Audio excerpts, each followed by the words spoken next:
Don't email about this because nobody knows about this except for me and you. Justin back there doesn't know anything about it. And if you email him, he is not only going to be clueless, but you're going to be wasting his time and your time as well. Today we're going to open a can of worms, a can of electrical worms. Got some prototypes in, and usually I do not share this kind of stuff, but I figured, you know, what the hey, this might not even turn into a product, so let's talk about it. Since it's about the holiday seasons, let's open this Christmas gift together. This is my present to me and you of sharing some of the fun that I get to do. So first things first, I actually want to test how the low speed control is on it. This is sensorless. We're rocking the Crowmaster V3 ESC. Just need to, there we go, get it to arm. And how good's our low speed control going to be? Yay, it's pretty good. Now, this may not necessarily actually be spinning at minimum speed. Maybe I could grab a radio and see about that. But, you know, that's not bad. That's maybe a little faster than an outrunner would do, but my goal for this was to have an in-runner that was a very high torque density in-runner that would also work with the sensorless stepping startup. So, yeah, she's, oh yeah, that's right on the edge of startup. Well, once it's going though, can I stop it with my finger? Barely. All right, let's get our flag back out.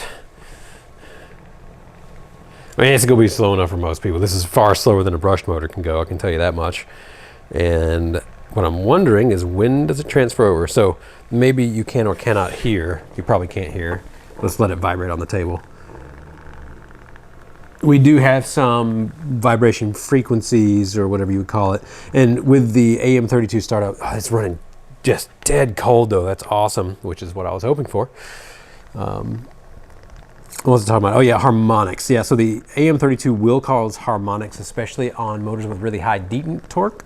And this motor has a really high detent torque. So let's see.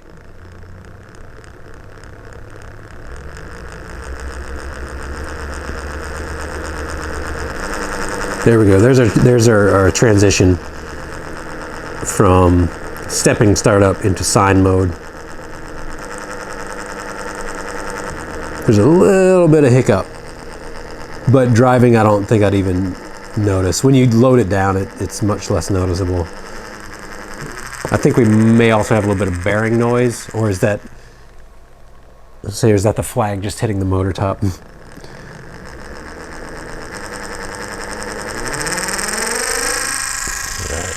Actually, yeah, it's, I would say this may be bearing noise, so the shaft may have been slightly underground.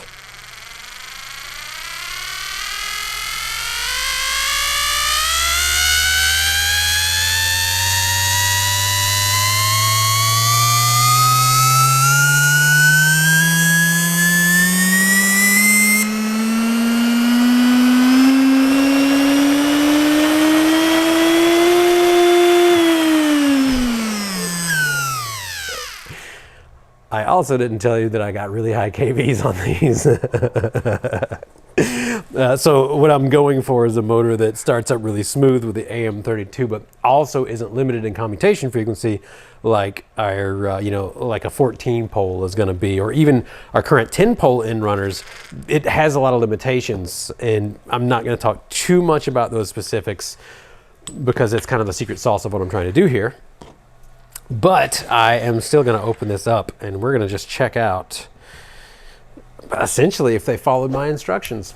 That's half the battle when you have assemblers helping you out. I can tell people what I want until the cows come home, and that doesn't always mean that they provide. So this is just a very generic housing. I actually did not spend any time designing the housing. All I did was specify the magnetics. This also gives us an insight into their machining tolerances as well. So, you know, is the faceplate, when it's bolted down, is it secure? When it's not bolted down, is it like a press fit into it, or does it pull off? Ideally, I'd want it to just pull off and not have too much back and forth. Oh yeah, I don't know if I want to show this on camera now. That looks good. Yeah. So we'll see if I can pull this out of the can, because the magnets that we specified they're strong magnets. I'm gonna have to use a little bit of this, and actually I'm gonna use a little bit of this. Yeah, I'm not gonna show you the internals except for the rotor, and maybe I'll keep the rotor details to myself, but as compared to, yeah, oh yeah. Sorry that I'm making weird noises with this, but yeah. They listened. They really listened. They did. Let's see. Their balancing is a good job here. That's fantastic looking.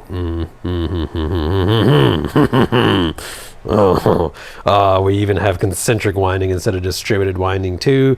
That reduces our in-turn losses and makes it where we can have a shorter motor. Oh man. Yeah. This is, yep. I am pretty happy. I'm going to have to throw it into a vehicle next, do a little bit of bench testing, the no load speed, no load amp draw, kind of stuff like that. Maybe I should reinstall this. I shall need a little bit of help. But so far, I am very pleased. All right. Let's see, and hopefully, the hardest part is getting the shims lined up. And hopefully I got those shims in the right place. But as you could maybe see, nice large rotor in there, very large and in charge rotor. And the shims dancing around. Okay, shim the same, so we should be good.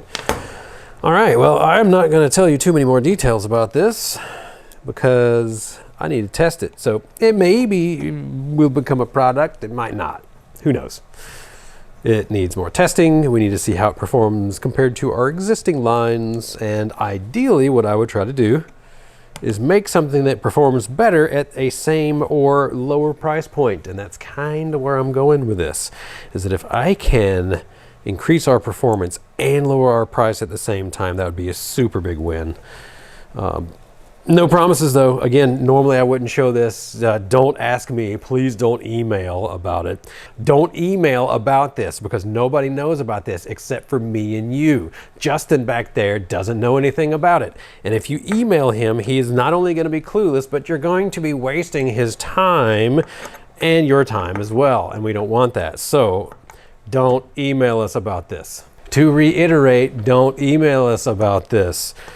Nobody knows about this except for me and you. I'm sharing this with you just because I'm excited about it and it's Christmas time and I figured why not? Why not? But nobody knows what's going on with this, anything about it except for me and somewhat you now. So please, please, please do not email Justin and ask him when it's going to come out. What's the deal with this new motor? None of those informations are available to anybody, especially the people that work over there. So please, please, please don't email about this motor because it might not even become a motor. So who knows? But I'm going to test it out. I'm going to throw it into a rig. I'm probably going to drive it on camera and not even tell you that I'm testing it. And yeah, we'll see from there. But so far, it doesn't always happen that first prototypes are exactly what you want, but I am super pleased with this. This may just do the things that I wanted to do.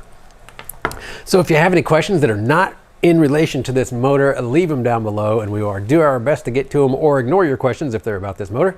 And in the meantime, thanks for tuning in. Have a great day.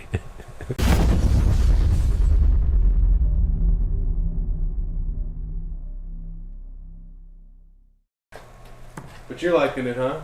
Yes, it is exactly what I was hoping for. Has a really high Deaton torque, which means it's going to have